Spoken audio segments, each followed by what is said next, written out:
for coming. Of course, man. We were just chatting about how podcasts evolve and how things change. And I remember interviewing you over, what is it, Riverside, I guess. Riverside or Zoom, one of them. One of them. Yeah. And, you know, it's so weird, man, how you can go from being so grateful to have a way to connect with people, and it just makes your life simple. And then within like no time at all, you're so dissatisfied. Yeah. On Riverside, you seem like a normal person. You can't tell somebody's 7 feet tall. Yeah, in reality, I'm a little scared, yeah. What a pleasure it is to meet you in person. I know last time we spoke, what was it, Chuck, 2 years ago? I believe so, yeah. Yeah. I had just seen you in Florida at the Patriot Awards. Yep, I was there. You were there, and your story, I mean, I don't know who I was sitting next to my right or to my left, but they were both weeping. Oh, man. That means a lot. Well, it meant a lot to the people in the audience. And then when I spoke to you, I remember saying to you, when's the book, man? Right. You've got to sit down. I know you're busy saving the world and, you know, making free throws and whatnot, but you've got to get all this down. So 2 years later, you took my advice. You've written a book. It's called In the Name of Freedom. Congratulations. Yeah, thank you. I appreciate that. Finally, I mean, this was my dream, but for like you said, for a lot, like it's been 2 years now, and for the last 2 years, I've been trying to get my family out of Turkey. Yeah. So my plate was so full, and unfortunately, we failed every time. I don't want to say I'm like moving on or giving up, but then I'm like, you know, I just gotta keep myself busy, and then just started to write the book. Well, I think maybe for the benefit of the listener, I ought to ask you just to give me a thumbnail of what we talked about in the past and what brought you to this point, because it's a lot. Your family, man. It's okay. Make it simple for people to understand. What in the world led you to the NBA and then out of the NBA and finally to here? I think, you know, the people, you know, to understand better, I want to like tell you a little bit about my childhood. You know, growing up in Turkey, it was a very difficult childhood. If you are a politician in Turkey and if you want to be elected again, you do a couple things. You attack America, you attack Christians, and you attack Jewish people. And unfortunately, the base is so uneducated. They're like, wow, look at our leader. He's standing tall against America, tall against the West, tall against the Jewish people. Let's vote for him. So that was the case when I was growing up. I remember I was 9 years old. I went downstairs to play with my friends. And I remember my friends, who were not even teenagers, they were burning American flags. They were breaking crosses. And I remember like asking one of my friends, like guys, like, what are you doing? They said, well, we should hate America. We should hate Christians. They're devil. They're evil people.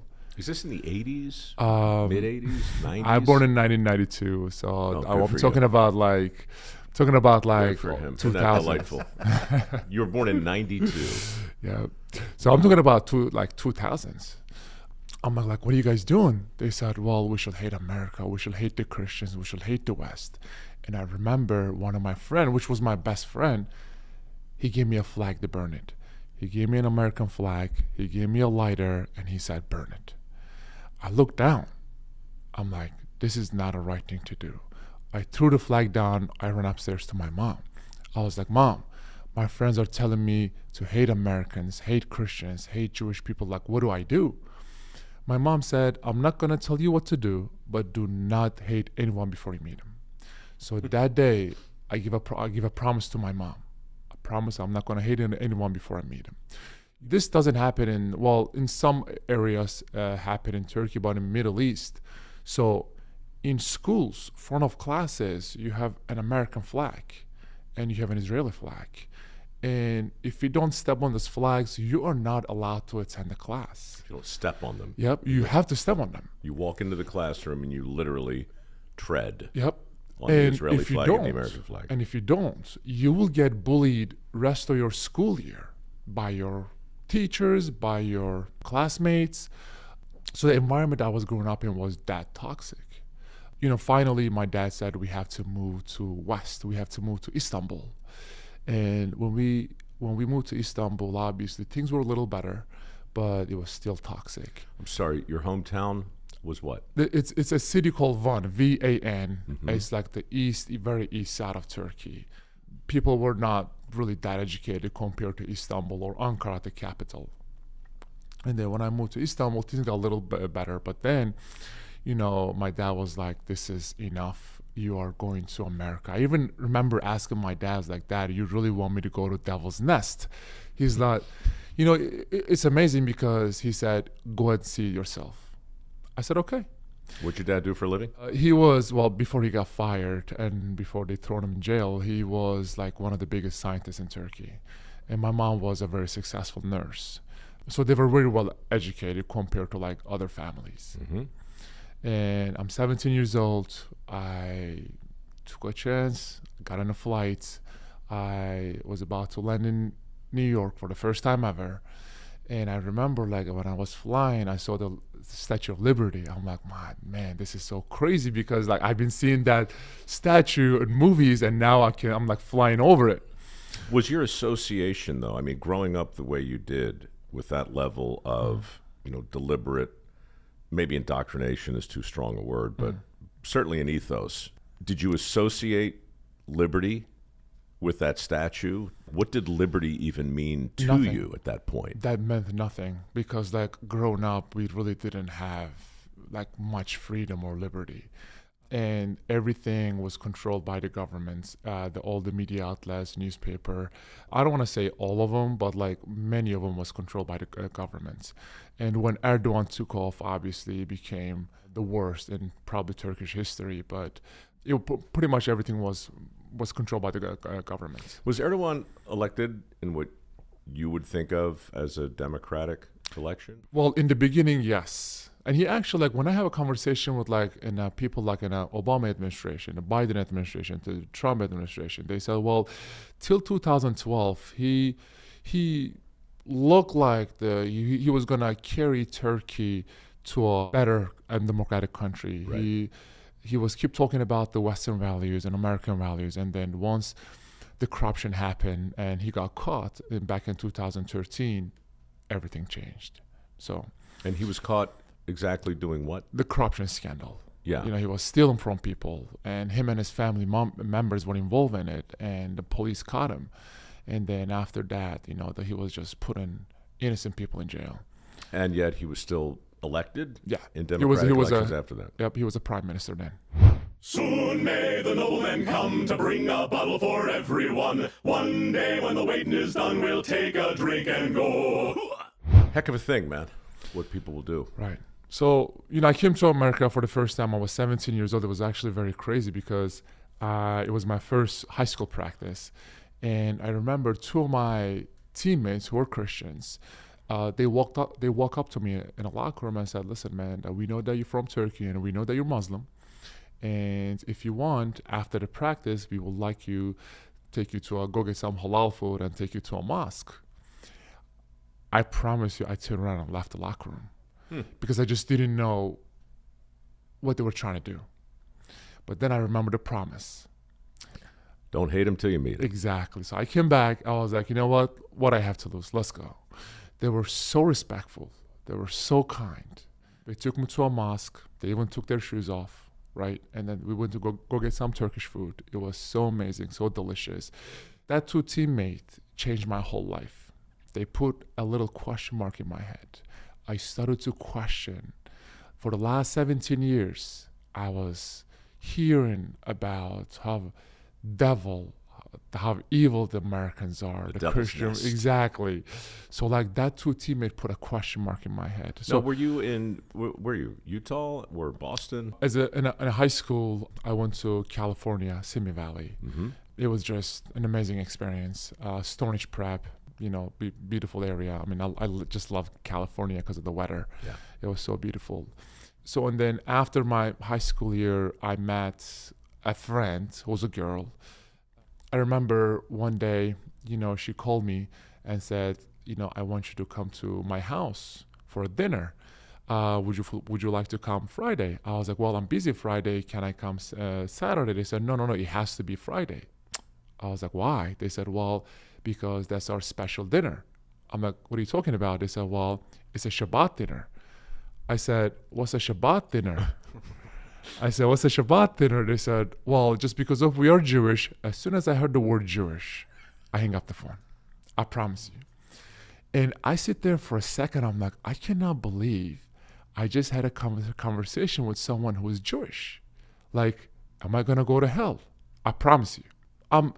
Having an American or Christian friend was, I guess, like, sure, whatever. But, like, having a Jewish friend, man, like, I'm like, what am I doing? Yeah. You know? So then I remember the promise again. I gave it to my mom. I was like, God, I don't know if I could do this. So that night I barely slept, and in the morning I called her. I was like, you know what? I'm just gonna call her and say I'm gonna go. So I called her. I was like, listen, I'm gonna come, but listen, I don't eat pork. I don't drink alcohol. They said, good. We don't eat pork either. I was like, oh, interesting. So did she say, hey man, you hung up on me? What was that all about? No, she was the kindest person, man. She was so nice. She knew that my mind was poisoned. So she was just taking her time. Before I went to her house, I called one of my friends that lives in America. I was like, listen, I'm gonna go to my friend's house. And he was like, so then why are you calling me? He's like, well, she's Jewish. He's like, you crazy? What are you doing? They eat babies, they drink blood, they're gonna convert you, you crazy. Now, this isn't just like hyperbole. Did your friend genuinely believe that? Oh yeah, of course. Well, See, I don't think you can just gloss over it. 'Cause a lot of people listening are like, yeah, I mean, people, propaganda and so forth. Oh, But no. You genuinely believe the Jewish people are eating babies and drinking blood. Yeah, that's what he said. So I was like, listen, my mom is one of the most important things to me, and I gave her a promise, and I cannot break that promise. I gotta go. But I asked him, like, I want you to do one thing for me. And he said, what is it? If you don't hear from me for the next 2 hours, call the police. This is the address I'm going to. So I gave him, my friend, her address, and I was like, if you don't hear from me for the next 2 hours, you gotta call the police. Anyway, so I took an Uber, went to her house. Before I got into her house, she kissed her hand and just slapped the door. I'm like, what are you doing? I said, oh, that's a mezuzah. That's like the prayer that when we walk in the room that we kiss. And I was like, oh, that's interesting. So when I walk into her house, her mom greeted me with Turkish delight. And I was just very like, this is very interesting. I was like, are they trying to brainwash me? Why are they being so kind? And what exactly is Turkish delight? Turkish delight is like the most, I think like after Turkish baklava, I don't want Greek people who's watching this to get mad. Oh, we don't let the Greeks listen. You're fine. After Turkish baklava, Turkish delight is actually one of the most like famous thing that the Turks put it out there. Anyway, so, and then we sit down in a Shabbat table. The first, they were just praying. They would put their hand over their face and they prayed and stuff, and they light some candle and stuff, and they were explaining everything to me step by step. And then it was time for to pour the wine or pour the grape juice, and I'm like, it's something red. I'm thinking about, like, is this the blood that my friend is talking about? It's the blood. Or is it actually like they said? So he gave it to me at the show. So she gave me the little glass. I was like, I'm not drinking this. Sorry. She said, well, it's a grape juice. You want me to try? I was like, you can go ahead and try. I'm not going to try anything. So that night, I remember I had one of the most amazing dinner I've ever had in my life. The food was very similar, Middle Eastern food. Some of the culture was very similar, the washing hands and all that stuff. And her mom said, before I was about to leave, she said, don't pay for Shabbat, just come anytime. This is your family. When I got in the car, I got so emotional because there are millions of kids in the Middle East growing up anti-Semitic, anti-West, anti-American, anti-Christian just because of those hate speeches. I was like, that night, I promised to myself, whatever happens in life, I'm going to do whatever I can to inspire those millions of kids in the Middle East growing up without knowing anything, without knowing the other side. Are you still in touch? Yes, with her? I'm actually still in touch with her. She still helps me with a lot of things. I usually like give names and stuff, but like whenever I give names, they usually get attacked by Turkish trolls. So I keep everyone's name secret. How much of that is in the book? The Oh, story you just it is in told the me? book, but without giving any names. Like if you look at like the first or couple pages, I usually use code names, so the people won't, the Turkish government or whoever won't go after them or after their families. And this dinner, how old again were you when you had this dinner? Oh my God, like 18, 19, something like Okay. that. Yeah. So that's a big moment. Then very quickly your NBA career unfolds and everything's coming up roses, and you're in the land of opportunity and liberty, and you're the center for what was it, Utah first? Utah first. And then the Celtics. And then the Celtics, the Knicks, OKC, Portland. So I literally got a taste of like the whole America, every part of America. But the beautiful thing was, I went to University of Kentucky. Coach Cal, I think one of the best, college coach out there. Had an amazing time. Around that time I was trying to learn English, and I couldn't literally learn any English for a year straight because I had no idea what people in Kentucky was saying, because the accent was just so thick, man. Yeah. Like I had a translator. I had an English translator for whatever I understand nothing. Is there, I find that super interesting, but is there a corollary in Turkey where in part of the country you can be completely fluent in the language? Is it Arabic? Farsi? It's Turkish. It's just It's okay. Turkish, but like you said, it's like America. Like part of Turkey is like you talk with like a thicker accent, and like people from Istanbul or Ankara wouldn't understand what you're saying because your accent is thick and you use some like very different words and stuff. And also like where I grew up, there were a lot of Kurdish people, so some of them mix with Kurdish with Turkish. I'm also like part Kurdish and Turkish. So How many I'm languages both. do you speak? I only speak two. It's actually very funny. So I learned English in a very. I'm gonna give you the crazy story. So when I went to college, I went to one of my teammates. I'm like, listen, man, like I want to learn like the English that like you guys speak. Is there like a show out there or like a TV series or a movie that you can give me that I can watch it and learn English? He said, yeah, of course. I was like, what is it? They said Jersey Shore. So it's crazy. I started watching Jersey Shore, right? I'm like, if this is America's about, Americans are doomed. This is crazy. You should have watched Dirty Jobs. You Yeah. learned to talk real pretty on that one. No, it was very hard for me to like adjust to American culture because like the one day I woke up before the practice, you usually eat something light like a cereal, whatever. So I pour a cereal brand and I mix it with the milk and I start eating it, and all my teammates started to like go crazy and laugh at me. I'm like, what are you guys doing? Like, why are you guys laughing at me? They said, this is not a cereal, this is Cheez-It. They said this is not a cereal. I didn't know what Cheez-It was. I was like, this is the first time I guess Americans like their cereal salty. Anyway. You had a bowl of Cheez-Its before for a the cereal. game. That's great. But yeah, then after that I got drafted by Utah Jazz.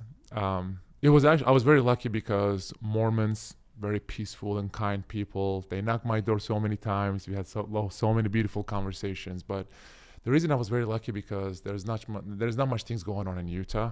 Everything was shutting down at like 8, 9 p.m. Not a big drinking town. Definitely not. So I was focusing on basketball. So it was perfect for me. So just to kind of cut to the chase, because I know we did talk about a lot of this before, but I just want people to understand as best they can, did it all go bad overnight? Like, when did you first take a stand that created the series of events that ultimately led to your banishment? So 2013, in December, there was a huge corruption scandal happened in Turkey. President Erdogan and his family was involved in it. And after that corruption scandal, after President Erdogan got caught, well, he was a prime minister back then, he started to put innocent people in jail. He started to shut down media outlets. He started to put persecutors in jail. And I'm like, I don't care who you are, but if you're fighting against free media, I'm going to say something. So I literally put a tweet out there. Because of the NBA platform, it became a huge conversation in the United States and Turkey. You're at the Celtics at this point? I was with Utah, actually. Yeah. So that really bothered the Turkish government. They sent a lot of like signals and say like, he better stop talking about the issues. First, my dad was scientist. They fired him. And my sister, she went to medical school for 6 years and she still cannot find a job.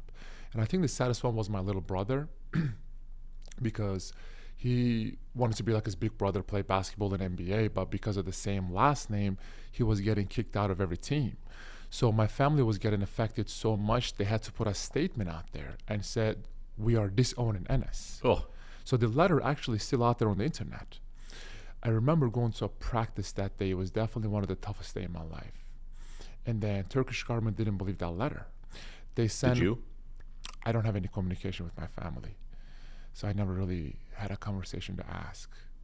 But the Turkish government didn't believe that. They sent police to my house in Turkey and they raided the whole house. And they took every electronics away, phones, computers, laptops, iPads, because they wanted to see if I am still in contact with my family or not. They couldn't find no evidence because I wasn't, but they still took my dad in jail for a while.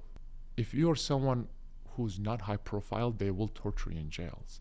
But if you're someone who's high profile, they will give you chemicals to mess out with your brain. So when my dad got out, I asked my brother, how is he doing?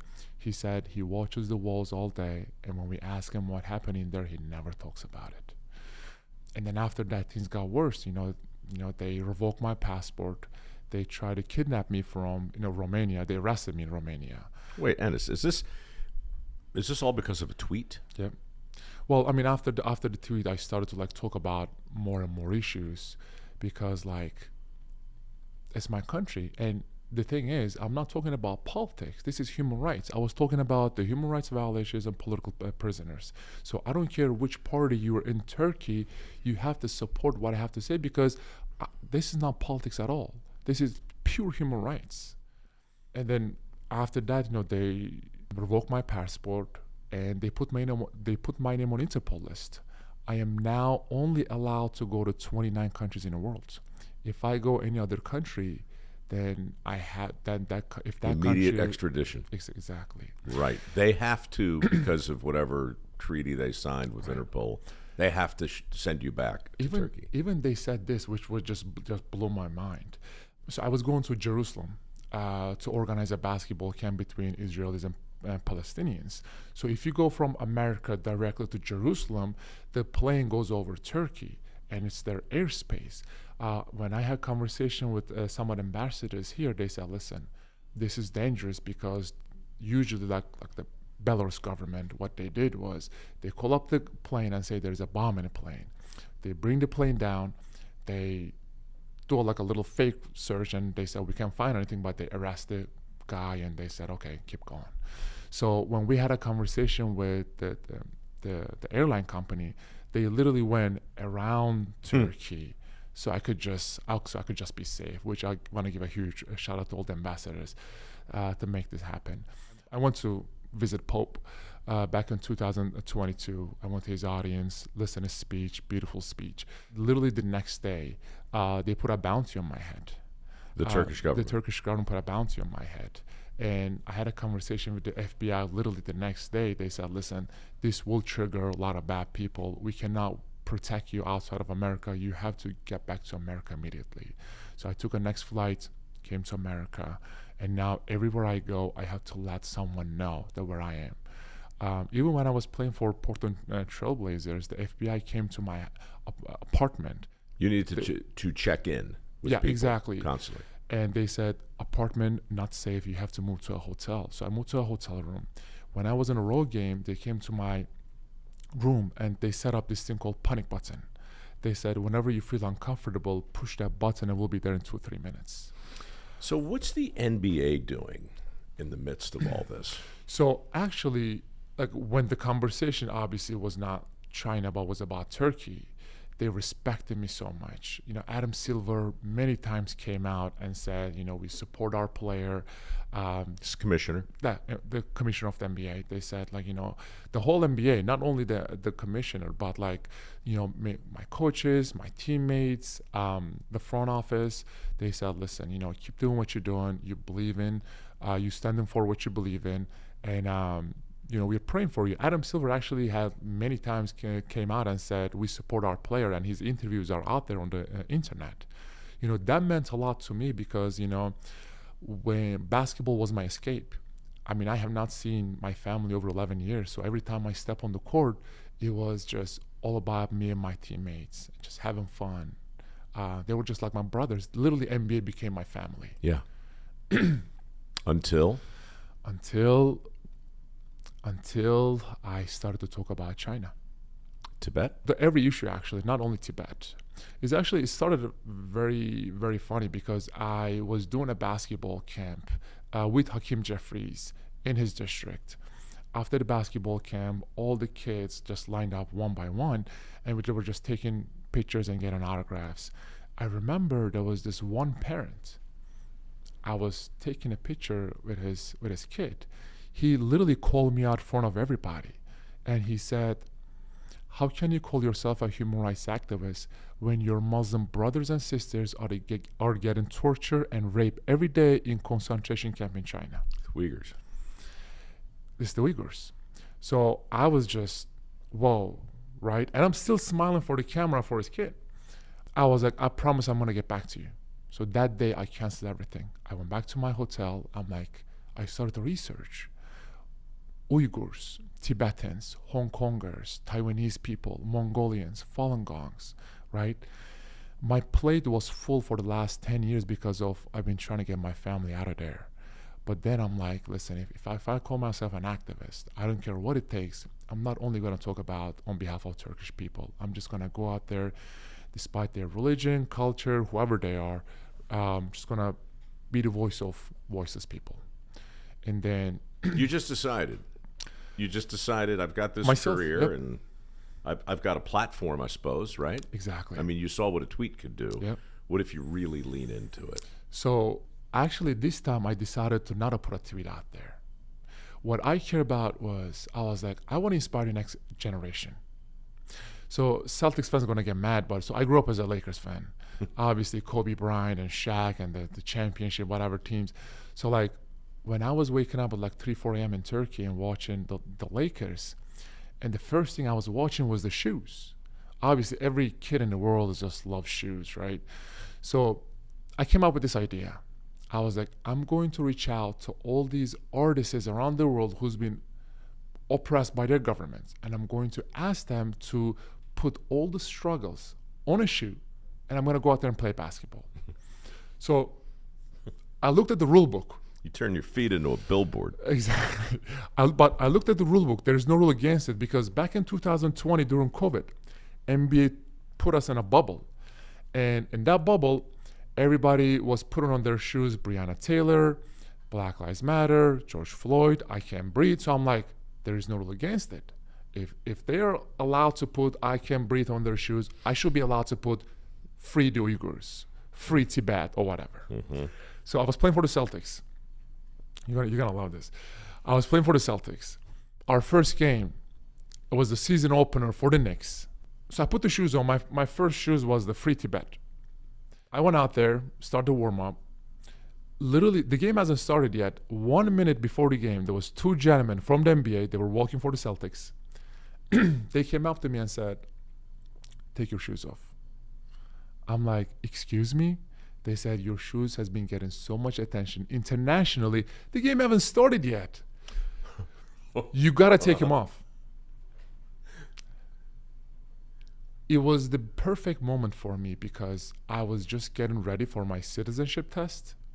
So I was like, I closed my eyes. I was like, okay, we have 27 amendments. My first amendment, freedom of speech. I turn around, I'm like, no, I'm not taking them off. I was like, I don't even care if I get fined. They said, buddy, we're not talking about getting fined. We're talking about getting banned. They were literally threatening me to get banned from the NBA because of the shoes that I was wearing. What a long way you came from the kid who hung up on the nice Jewish girl who invited him over for dinner. I mean, that's amazing. But okay, so that's a moment. Like, and a lot of these moments, Enes, for me anyway, you know, not that I've been in anything that extreme, but you don't know it till you look back and you realize, wow, that was the thing that was going to change or alter the trajectory of my life. Did you understand in the moment how consequential that was? I understand later on. And because they were panicked. After the first half, I went back to locker room, which I played 0 minutes in the first half. There was thousands of notifications on my phone. I clicked on the one that my manager sent me. He said, every Celtics game is banned in China. It took them 24 minutes to ban every Celtics game on television. Before the game started, because they saw you practicing? They warming up. I was laying the ball up. I was not playing at all. The game, I mean, there are like little cameras. The game was televised, like, obviously nationally. It was on ESPN or something.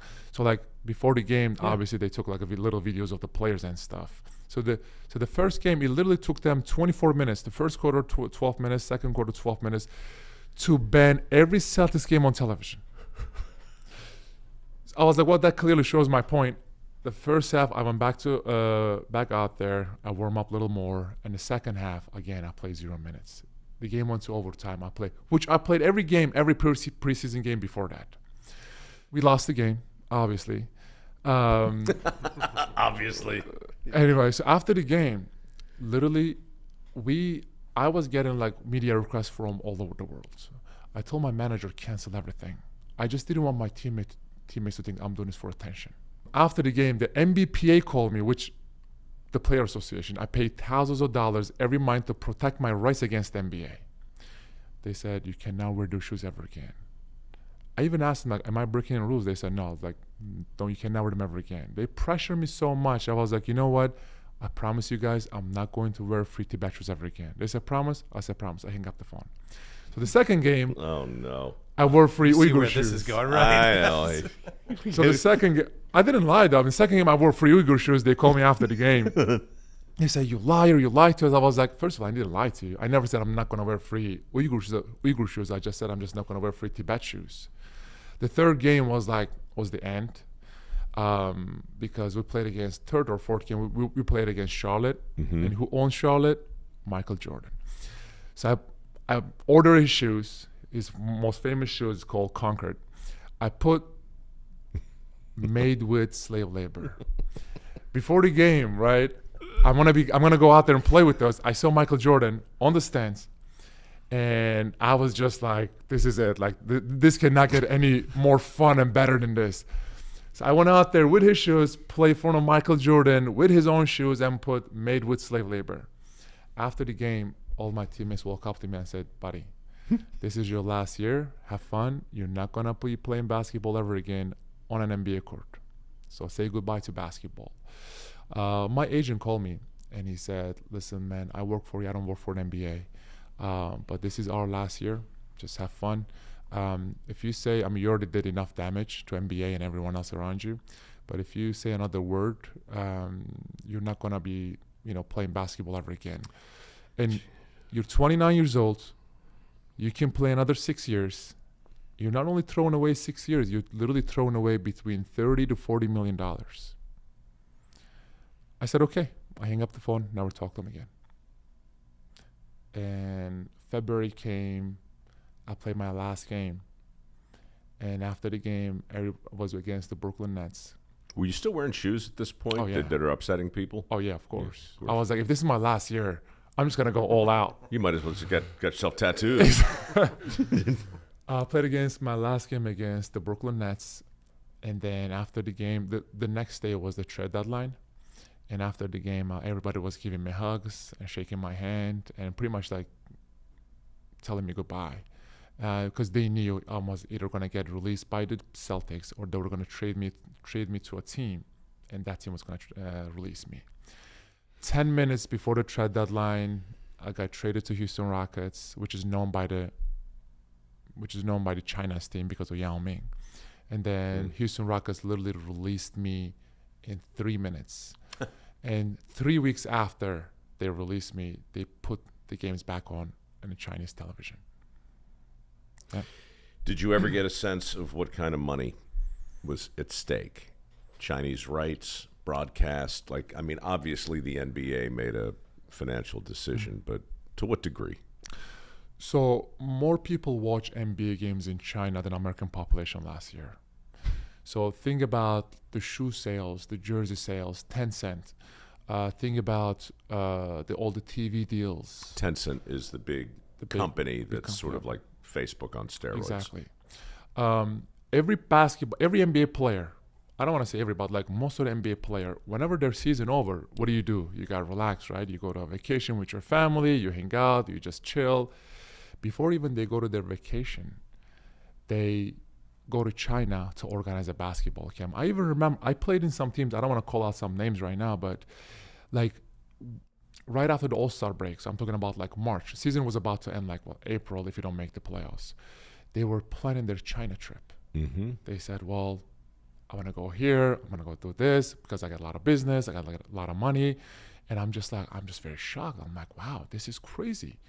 Like these players planning their China trip before their family vacation. I'm still stuck on the fact that 400 million people watched the NBA in China. Maybe more now. And also like 40 NBA owners got tied up $10 billion with Chinese government. So this is what I'm trying to get to. It's not tens of thousands or hundreds of thousands or millions. It's many, many, many billions of dollars. Of course, yeah. And that's every year. That comes down to a freaking pair of sneakers, dude. You put on a pair of shoes and started. You poked the bear in the eye. Actually, that'd be Russia. What is China? You poke the panda bear in the eye. Actually, it's very funny. Because, you know the cartoon called the Winnie the Pooh? Sure. Is banned in China. Winnie the Pooh is banned in China? You know why? No. So the Xi Jinping, the president of China, they were making fun of him because they said, well, he looks like the Winnie the Pooh. This dude banned literally the whole cartoon in the whole country. So they call him Winnie the Pooh. Winnie the Pooh was Piglet and Eeyore and Tigger. Wonderful thing about Tigger. Tigger's a wonderful thing. Their tops are made out of rubber. Their bottoms are made out of spring. They're bouncy, bouncy, bouncy, bouncy bundles of fun, fun, fun. Yep. The wonderful thing about Tiggers is I'm the only one. Yeah, I grew up with Winnie the Pooh, but I had not heard that. It's right here. I mean, they kind of look like. I mean, come on, man. I could see it. Right? I mean, if you could put the hat on. The eyes, the mouth, the nose. Just no sense of humor, though. I mean, really, you ought to be able to laugh at that. Exactly, man. Come on. Like, you cannot just ban the whole cartoon because some people were saying he looks like him. I'm going to get back to the NBA in a minute because it is a. I mean, look, I find it appalling. Actually, I appreciate the sport, and I have some friends who are season ticket holders, and some of them, I had heated conversations with the last time I talked to you, and they listened to the podcast, and I'm like, that was compelling. And then I said, and then you went back to your season tickets, didn't you? Well, yeah, we're still going to watch. Yep. Very, very, very, very, very difficult to get people to change that kind of behavior on this level. Right. But look, I wanted to talk to you in person about all of this because two things have happened since I talked to you last. The first is a guy sat right where you're sitting named Jan Jekielek, who writes for the Epoch Times. Okay. And he and I had a long conversation about organ harvesting. Yeah. Which I don't know how much you know about that. Some. But, they're talking about an $8 or $10 billion market. We made a shoes out of organ harvesting. Yeah. Say that again? We even made a shoe that will expose all the organ harvesting. Oh God! I thought you said you made a shoe out of organs that were it's harvested. My English. No. I'm like that's a no. That's I want to show you. That's a bridge too far, right? Yeah, there. that's no. I want to actually you can't show lace you. that up. I want to show you actually the shoe. There you go. This is right here. If you look at the organ harvesting shoes, so I really wanted to expose the whole thing. Oh man, that's fantastic. Yeah. So I really wanted to expose the whole thing. So I literally wore this in an NBA game. Yeah. Oh man, there's no way I'm going to be able to show this to the camera. But I found it. Oh, you on found Instagram. I'm putting it up. There you go. There it right is. Here. I mean, listen, man. I told you I was gonna go all out there, right? So I Dude, was you are a like, jagged little pill. So That's I what was you are. like, let's just Except expose without the- the little part. yeah, I was like, let's just expose the whole system, man. You literally are. What size shoe is that? Oh, these are like 17s. What do you wear? You wear a 17. 17. And the crazy thing is, these are not even basketball It's his shoes. shoe, Mike. Well, I'm just saying that if it were my shoe, there'd be room for Stop Org. Right.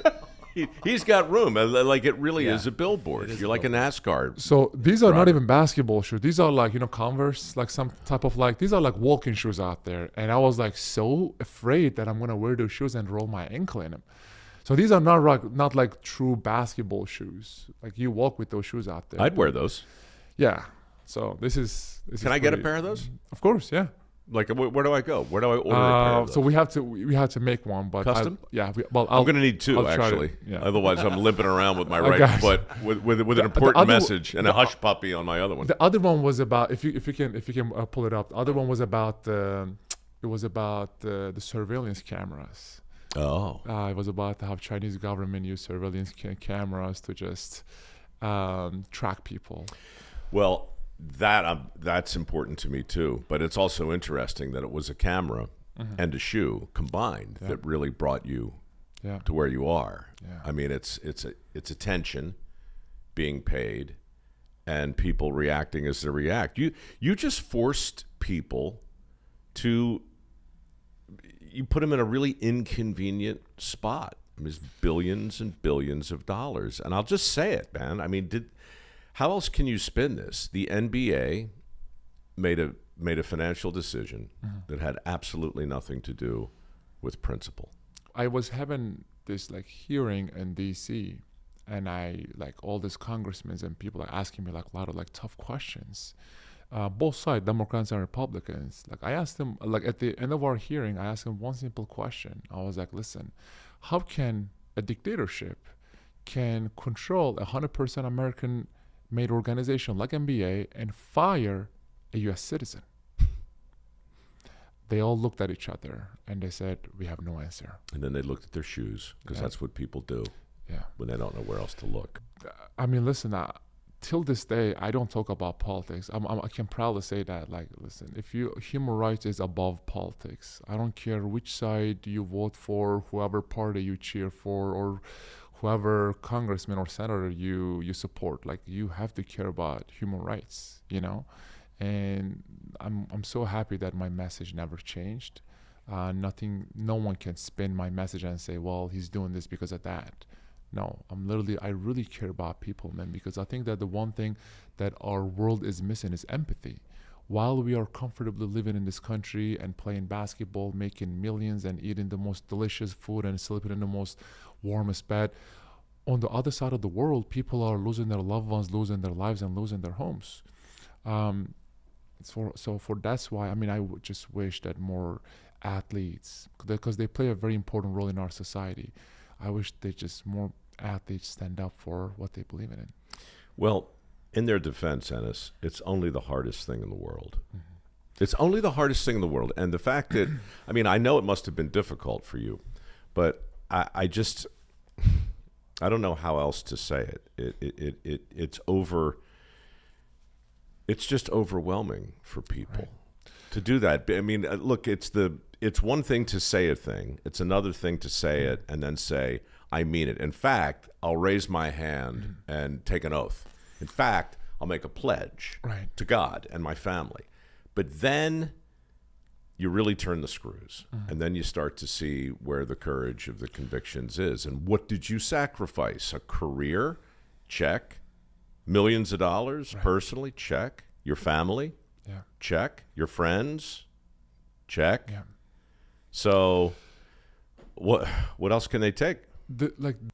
Say someone like LeBron, someone like Kevin Durant, someone like Stephen Curry, or all these athletes who's been, signed with Nike or whoever, right? If they say, stop the slave labor, right, to Nike or whoever, they will stop it.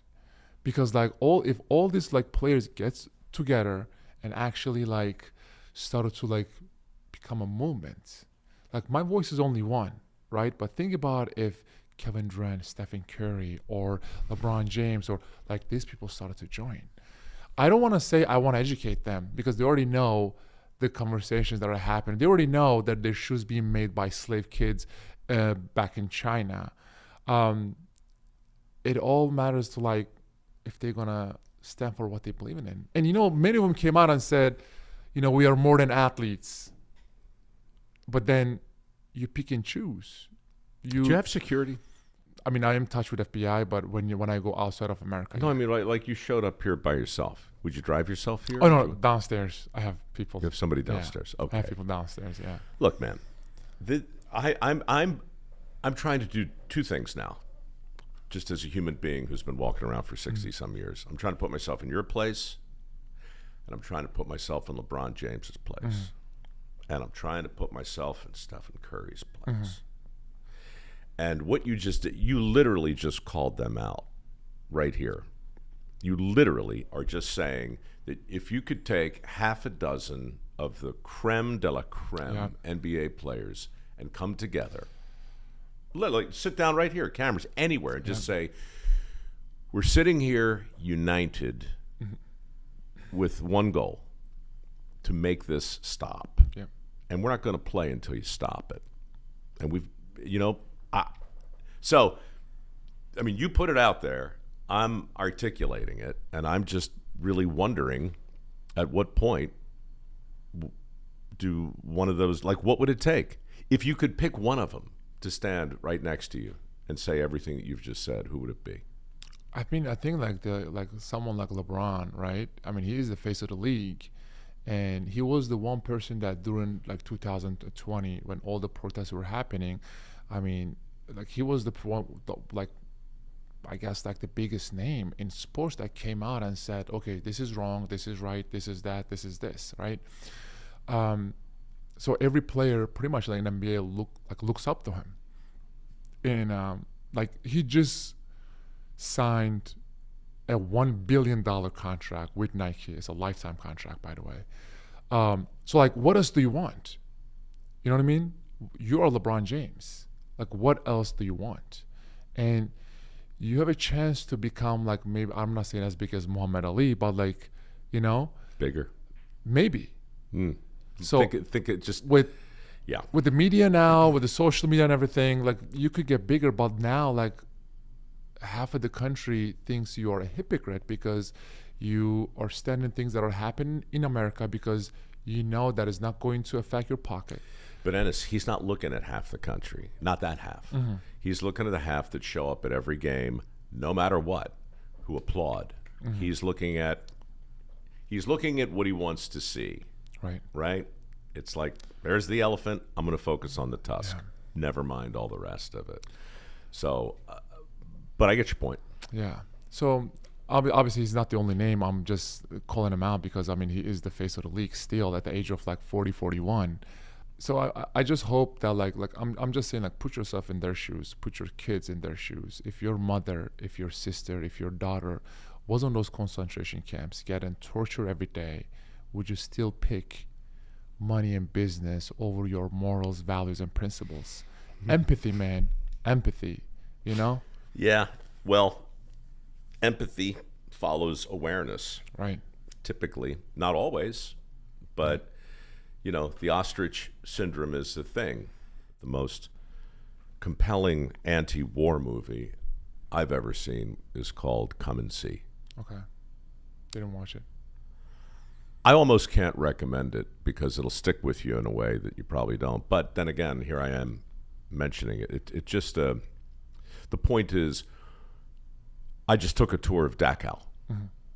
I was in Germany, and I felt I didn't really want to see it. Yeah. If I'm being honest, it didn't feel like a great way to spend a cloudy day. Right. I don't blame you. But I'm so glad I did. It's like I didn't learn anything new, but everything I thought I knew I saw. And when you're standing on a place, reading a plaque that's explaining specifically what happened on the place where you're standing, okay, right? It's just another level. LeBron James didn't hang up on a nice Jewish girl 25 years ago who invited him to a dinner. He didn't have a mother who said, right? Wait to hate him till you meet him. Yeah. Right? So you didn't have your past, you didn't have his, and so forth and so on. But I just find it so extraordinary to, like, all these guys are just living their lives, and then this kid comes over from Turkey and puts on a pair of inconvenient shoes, Yeah. and now they're being called out. And look, I told you there were two things. The first thing, since I talked to you last, was the organ harvesting thing. The other thing was October 7th. Yeah. In fact, I think you and I probably talked right before that. We did, yeah. Pretty much, yeah. It was So- 2 years ago. I mean, given all of this, and I know you don't get political, but you kind of open the door. Where are you with what's going on over there now? So here's what I look at it. I have so many Jewish friends. I have so many Muslim friends, and I obviously after October 7th, both sides reached out, and we had a lot of like conversations together. This is what I focus on.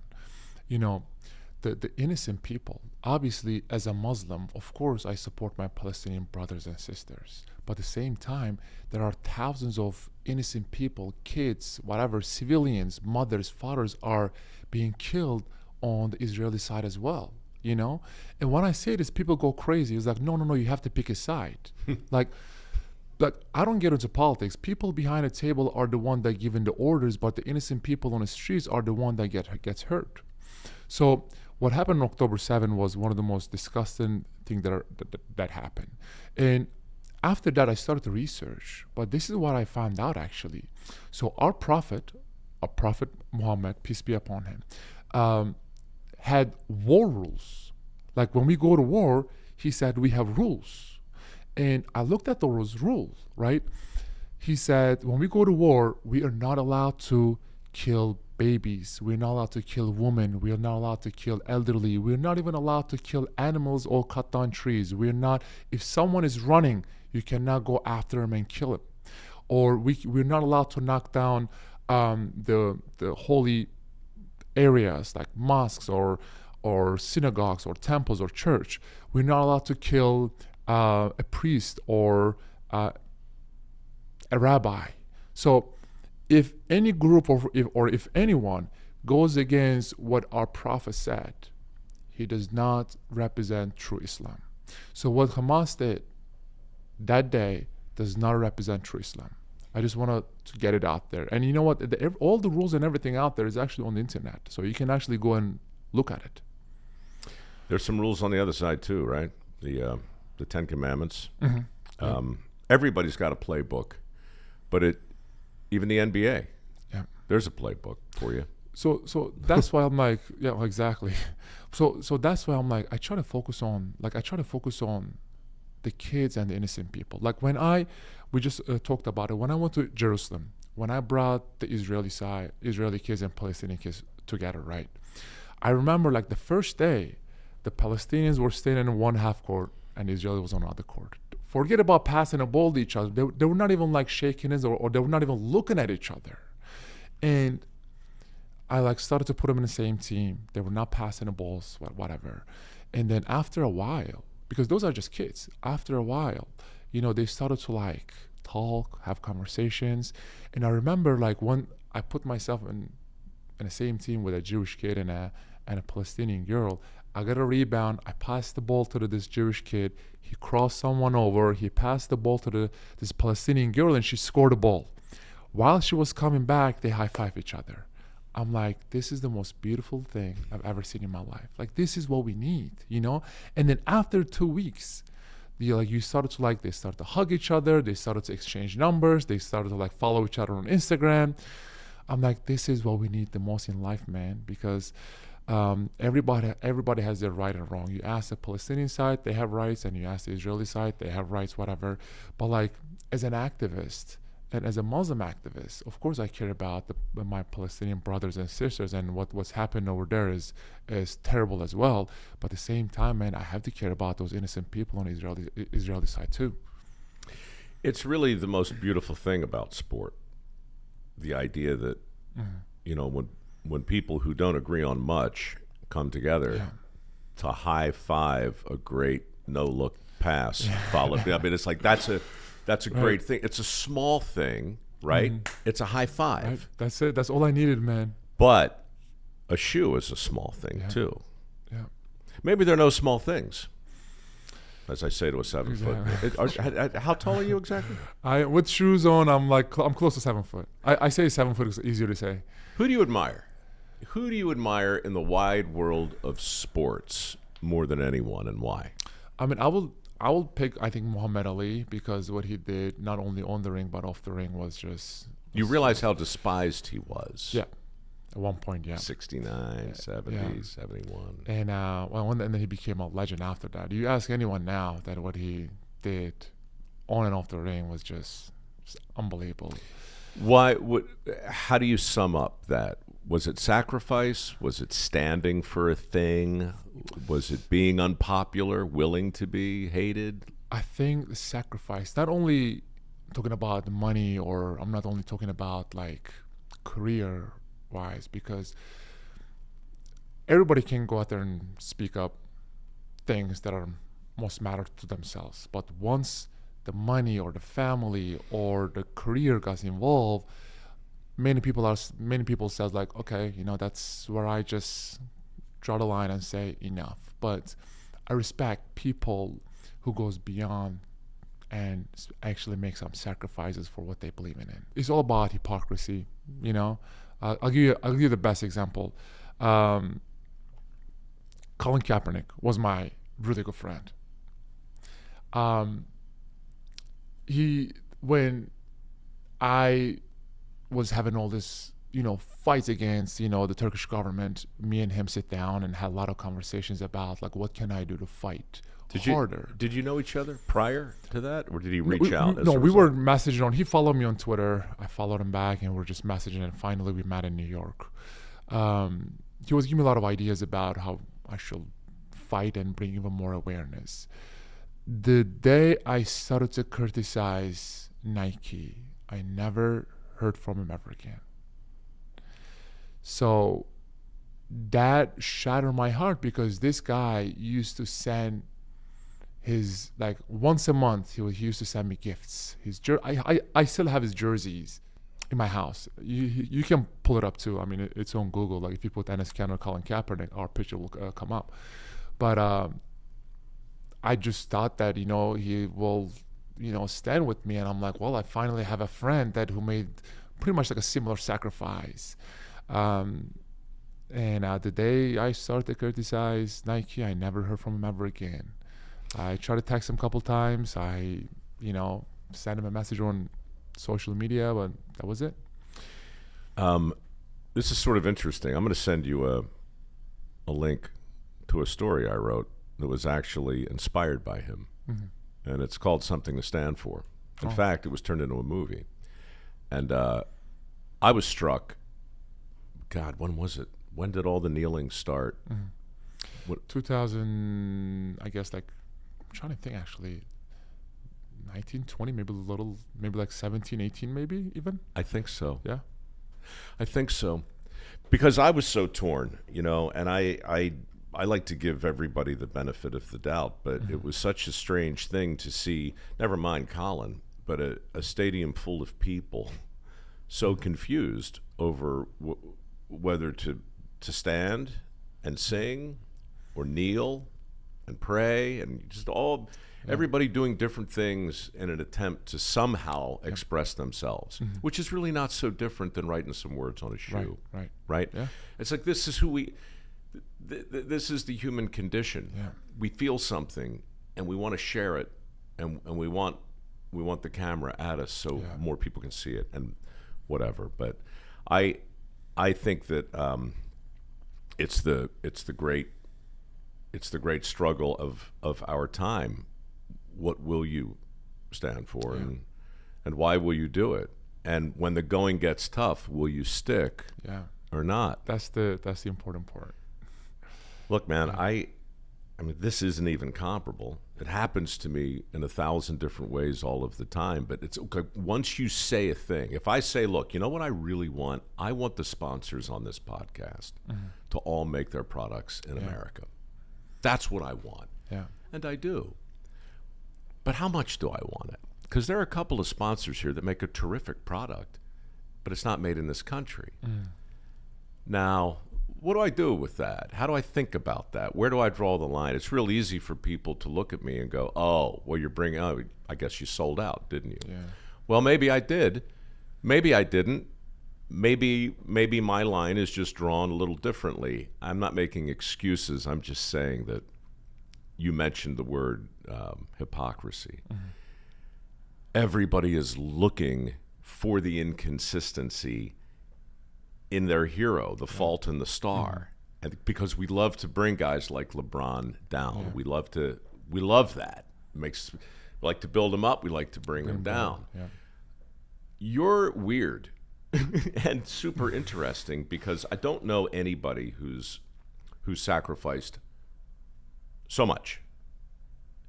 So, blah, blah, blah. Why'd you write the book? And what do you want people to feel when they read it?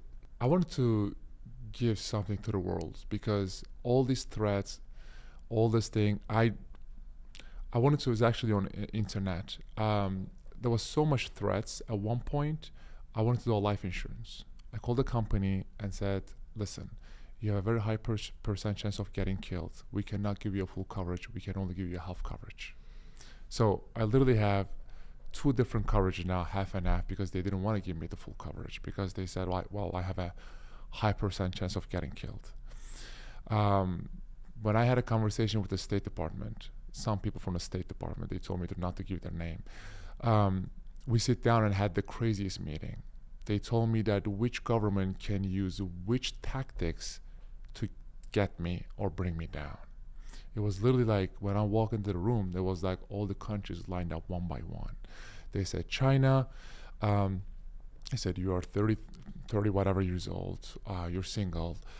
From now on, you'll be getting text messages, calls, DMs, WhatsApp messages from one of the most beautiful girls in the world. Do not answer any of them. They're Chinese spies. They said you will be stopping on a light, and a car will be coming and hitting you in the back, and then the girl will come out, be 10 out of 10, and we'll exchange numbers, and then boom, you'll become their slave. Watch out. For the last 2-3 years, that got into my head so bad. I have not answered any girls. I don't know what their motive is. You know, are they out there to get me, or they really like me because of me? Second one was Russia. They said not in America, but we talk a lot about like the Russian issues too, with like Gary Kasparov, Bill Brother. They said not in America, but outside of America, they will follow you and they could try to poison you. They said Iran, they don't play with girls or poisons. They will come and shoot you.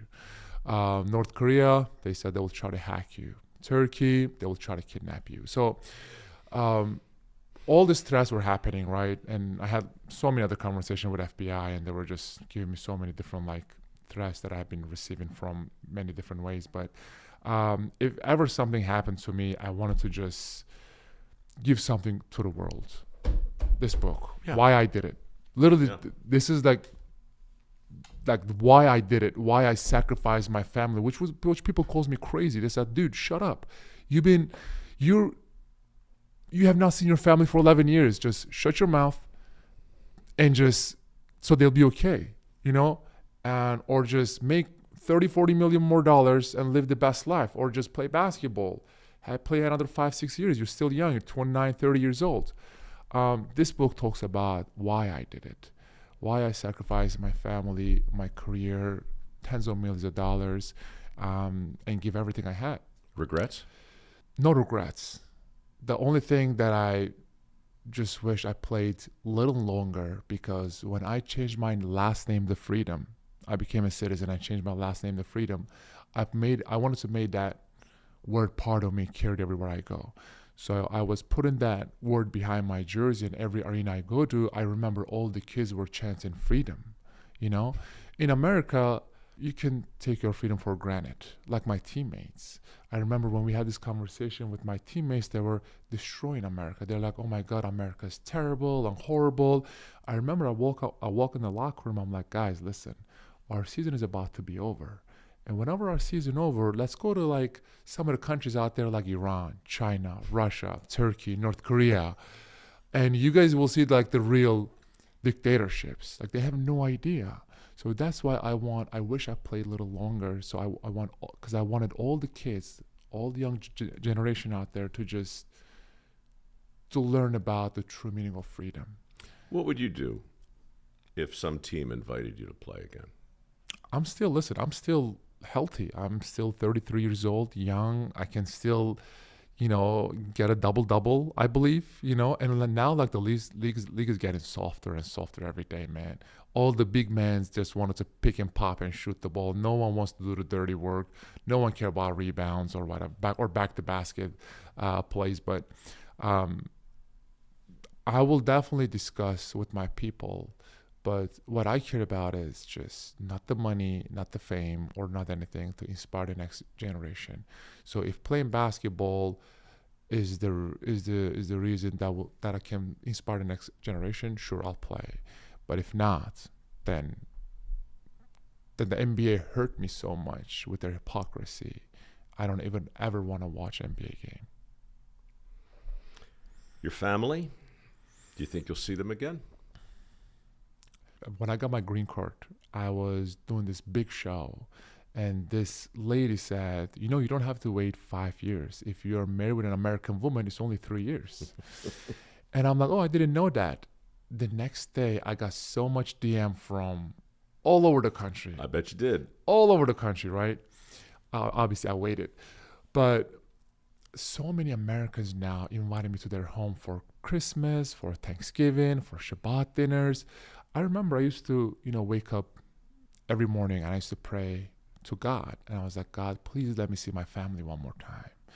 But whenever I go around and Americans treating me like one of their family members, when they treat me like I'm their son, right? They invite me to like Shabbat dinners, Thanksgiving dinners. To them it's I'm just another guest, but to me, it's another family. I realize that God has given me a huge family, and it's America. Am I ever going to get to see my family ever again? I have no idea. My mom is getting old. My dad is getting old. I don't even know what their face look like. My brother sends me a picture of them sometimes. But I have no idea what they even look like now. But I know that deep down, they're proud. They cannot say that they're proud because that is an act of terrorism to support me. But I know deep down that they are proud. They've been through a lot. They got fired, they're thrown in jails. My mom got spit on her face when she goes to the supermarket. My dad got kicked out of a mosque recently, but I know deep down that they are proud of their son. And I don't know you well enough to be proud of you, but I admire you. In the same way, when I think about the guys who signed the Declaration of Independence and how many of them had so much to lose. They were the 1% once upon a time. They risked everything, and many of them lost everything. And so the ball's on you to do this. Appreciate it. And I guess the final thought is, all of the things that you're trying to impact are enormous. Mm-hmm. All of the ways you've attempted to do that are tiny. Mm-hmm. A dinner, a phrase, a shoe. Micro, macro, right? Big, little. Yeah. Well, no, without sacrifice, there is no freedom. And I hope that I can pass this message or torch to a next generation, because if no America, China is next, and I don't want to see a world that is being run by the Chinese dictatorship. We would not want to be living in it. I'm serious about those shoes. I'll buy a pair. Of course. The book is called "In the Name of Freedom." This is the galley. The actual copy is available in stores right now. And for the record, oh no, this is not the actual copy. And Ennis Freedom succumbed to an old trick that I did when I wrote a book. You get the cover done first by FedEx, right, and then the book's not ready, so you need to go out and show people the book. So I picked this up and I started looking through it, and I'm like, man, this guy is so much to say. Well, this is Jordan Peterson's Oh, book no. with his cover on it. It's just a prop. Jordan Peterson, don't hate me, please. Jordan Peterson. You know what, Jordan? I'm going to conclude with 2 messages. The first is to Jordan Peterson. Call me. You got to come on this podcast at some point and buy Endless Freedom's book. It's great. And my guess is if you ask him nice, he'll send you this one since it's actually your book too. And secondly, with great respect, LeBron, Stephen, Yeah. he's doing a hard thing. No pressure. But, you know, everybody's watching.